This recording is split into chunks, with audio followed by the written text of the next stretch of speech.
All right, welcome everyone. Look, if you're getting your courses ready for this fall, you absolutely need to know about some huge AI shifts that just dropped over the summer. Think of this explainer as your essential heads-up for fall 2025. Okay, the single biggest thing we all need to get our heads around is a move Google made just this summer. And it's a move that changes the game, changing the tools our students are going to walk into class with. So, first things first, let's really break down what these new tools are. It's not even a question anymore of if students have access to powerful AI. The question is what that AI can actually do, and, well, it's more capable than ever before. So here it is. Google is handing out a free one-year subscription to its top-tier AI Pro plan, and they're giving it to every single U.S. college student. This isn't just some random perk. It's a really smart strategic move to get their best AI embedded right into how students do their homework, their writing, and even how they prep for tests. And this isn't just some watered-down free version. The plan includes their absolute best model, Gemini 2.5 Pro. We're talking about features like deep research and these huge context windows that can literally process an entire textbook. Believe me, these are not just simple chatbots anymore. They're basically sophisticated cognitive assistants. Now, this is the really critical part. The subscription gets activated on a student's personal Google account. All they need is a quick .edu email verification. I mean, this is such a clever workaround, right? It just completely bypasses any and all university IT restrictions. So our institutional policies, they're just irrelevant. Your students will have this tech. Now, the AI companies, they know people are worried about learning. So they're pushing these features, things like study mode or guided learning. The whole idea is that these tools will walk a student through a problem, step by step, almost like a Socratic tutor. But, and this is a huge but, the student has to deliberately choose to turn this mode on. So this puts students at a crossroads, doesn't it? I mean, picture this. It's 2 a.m., a deadline is looming. Are they going to choose the slow, guided learning process that builds deep understanding, or are they going to click the button for the instant answer that just gets the assignment done? The incentive structure here is, well, it's pretty obvious. Okay, so what are the consequences of all this? This universal access to really high-powered AI, it's creating this massive disconnect, a gap that's just getting wider and wider between students, us as faculty, and frankly, the job market. So check this out. A recent Engage Group report points to a really interesting tension in the classroom.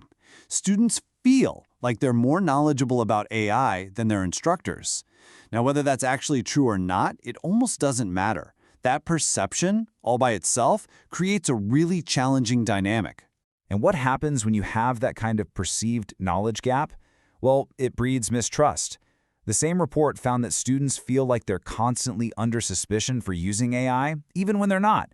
And that creates a stressful environment that, let's be honest, is not great for real learning. And this isn't just some abstract problem inside the classroom. A staggering 75%, 3 in 4 of recent grads say they need more tech training for the jobs they have right now.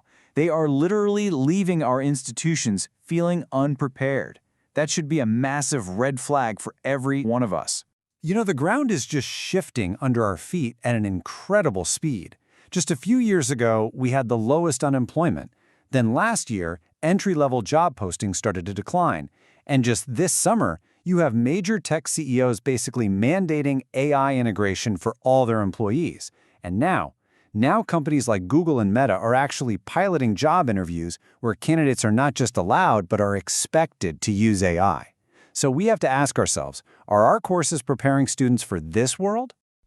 I think a lot of us, when we hear AI, we still picture a simple chatbot, right? Something you type a question into. But the tech has evolved so far beyond that. We really need to wrap our heads around what people are now calling agentic capabilities. So, for example, take this deep research feature. With just one prompt, a single sentence, the AI can create a research plan, scan the web, read through dozens of sources, pull out the relevant info, and then synthesize it all into a comprehensive report. Just think about what that does to a traditional literature review assignment. It just completely changes the game. And if you think that's wild, It goes even further. These AI agents can literally be given login credentials. They can log into a learning management system like Canvas and just complete assignments on their own. We're talking about posting to discussion forums, submitting work, all on behalf of the student autonomously. Okay, so, given these incredible new capabilities, the way forward can't just be about making a few small tweaks to a syllabus. This really requires us to step back and thoughtfully reconsider our course design from the ground up. We have to navigate this really clear polarity in how this tech can be used. And we're all facing this polarity, right? On the one hand, if it's used well, AI can amplify human thinking. It can let our students tackle bigger, way more complex problems. But on the other hand, if it's used poorly, well, it just encourages cognitive laziness, a diskilling, and this really dangerous illusion of competence. It lets them bypass what we call desirable difficulty, that struggle that's absolutely essential for real learning. And that right there brings us to what I think is the central question for every single one of us as educators right now. The goal can't be just about policing or banning these tools anymore. That ship has sailed. Instead, how do we design our assignments to push students to use AI actively as a partner in their thinking, instead of just using it passively as a shortcut to get the work done? And just when you think you've got the software figured out, the academic integrity challenges are now moving into hardware. Wearables, like smart glasses, mean a student can just snap a picture of an exam and get live AI answers whispered into a tiny earpiece, and it's almost impossible to detect. The bottom line? Your syllabus needs a clear, explicit policy on these kinds of devices, like right now. So look, this all leads to a new baseline, a fundamental assumption that we just have to accept. When our students are unsupervised, you have to assume they will use AI in their work. It doesn't matter what you tell them, it doesn't matter what you write in your syllabus, it's just the new reality. And that reality forces us to take a really hard look at our most common assessments. I mean, think about it.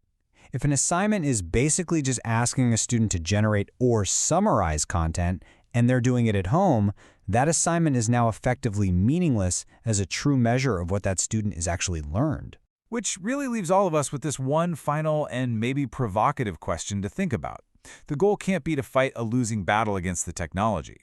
The real challenge, and honestly our new responsibility, is to figure out how we're going to help our students develop the critical thinking, the judgment, that they're going to need to not just survive, but to truly thrive alongside these incredibly powerful tools in their careers. Thanks for your time.